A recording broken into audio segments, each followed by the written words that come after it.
Hoje, a gente mergulha nos capítulos finais do livro de Zacarias. E olha, não é uma leitura qualquer. As fontes descrevem essa mensagem como uma palavra pesada do Senhor. É densa, é poderosa. Vamos juntos entender por que essa profecia é vista como o grande triunfo do plano de Deus. Então, para começar, a profecia já abre com uma declaração de autoridade total, cósmica, percebe? Antes de qualquer previsão, o texto faz questão de dizer quem está falando. O Criador do céu, da terra, de tudo. Isso já dá o tom. O que a gente vai ver aqui não é uma opinião qualquer, mas um plano que vem de quem está no controle de todas as coisas. E com essa autoridade toda estabelecida, o foco da profecia se volta para um lugar específico, Jerusalém. E aqui, a cidade ganha um papel bem interessante, um paradoxo. Ela é, ao mesmo tempo, um alvo de ataque e uma fortaleza inesperável. Para a gente entender o que isso significa, a profecia usa duas imagens muito fortes. Primeiro, um cálice de tontear. Imagina beber algo que te deixa completamente tonto, sem rumo. É isso que acontece com quem se opõe a Jerusalém. Depois, uma pedra pesada. É tipo tentar levantar uma rocha que é impossível de mover. O resultado é óbvio. Quem tentar vai se ferir gravemente. No fim das contas, a mensagem é essa. Lutar contra Jerusalém é lutar contra o próprio Deus. E essa é uma batalha perdida. E é aqui que o paradoxo fica super claro. De um lado, o cenário é de um conflito global, com todas as nações do mundo se juntando para atacar a cidade. Mas, do outro lado, a promessa de Deus é de uma proteção total. E mais, o mais fraco entre os habitantes vai se tornar forte como o lendário rei Davi. Imagina isso, a vitória final é garantida. Jerusalém se torna então um obstáculo intransponível. Mas a coisa fica ainda mais profunda, a profecia muda de foco. A gente sai de uma cena de batalha entre nações e entra num momento de dor, de um lamento muito pessoal. É aqui que está o coração, a parte mais emocional e teológica de toda essa mensagem. Presta atenção nesse trecho, porque ele é a chave de tudo. A profecia diz que as pessoas vão receber um espírito de graça e de súplicas, e então olharão para uma figura misteriosa, aquele a quem traspassaram. A reação?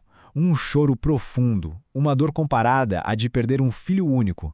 É um lamento que atinge cada família, de forma muito íntima e particular. E claro, o Novo Testamento faz uma conexão direta com essa profecia. Os comentaristas apontam dois momentos cruciais. O primeiro é na crucificação de Jesus.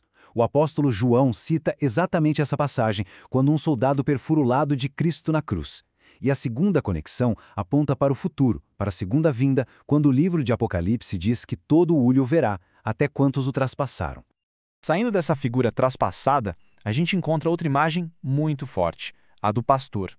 E o ponto aqui é que o sofrimento dessa figura central não é o fim da história. Pelo contrário, é o começo de uma jornada de dispersão e purificação para o seu rebanho. A imagem aqui é bem chocante, né? É uma ordem divina para que uma espada se levante contra o seu próprio pastor. E o resultado imediato? As ovelhas se espalham, fogem. É um momento de caos, de crise total para o rebanho. E o mais impressionante é que, segundo os evangelhos, o próprio Jesus usa essa profecia para falar de si mesmo. Na noite em que foi traído, ele avisa aos discípulos que o pastor seria ferido e que eles, as ovelhas, iriam se dispersar. E foi exatamente o que aconteceu. Todos fugiram. Mas, como eu disse, a dispersão não era o ponto final. A profecia fala de um grupo que resta, uma terça parte, que vai passar por um processo de refinamento. É como purificar prata e ouro no fogo. É nesse momento difícil, nessa provação, que eles invocam o nome do Senhor. E Deus responde, reafirmando a aliança: é meu povo. Ou seja, o sofrimento leva à purificação e a um relacionamento restaurado. E tudo isso, toda essa jornada de conflito, lamento e purificação, nos leva ao grande final. O clímax de tudo, o chamado Dia do Senhor. A intervenção divina, final e dramática, que vai estabelecer um reino para sempre. A cena que a profecia pinta aqui é digna de cinema.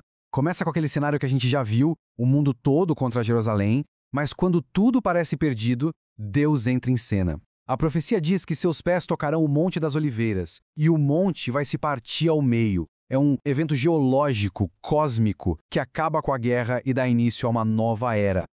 E qual o resultado disso tudo? Uma realidade completamente transformada.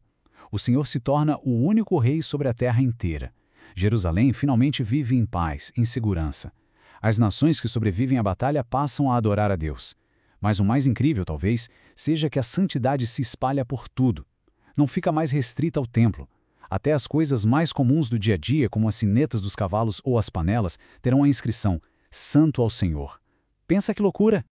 Para fechar, toda essa profecia grandiosa nos traz a uma reflexão muito pessoal. Diante dessa visão de um reino eterno, de um relacionamento restaurado com Deus, a profecia nos faz olhar para o nosso presente.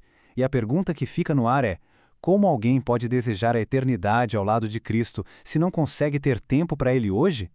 É uma questão que pega essa profecia de milênios atrás e a coloca bem no centro da nossa vida cotidiana.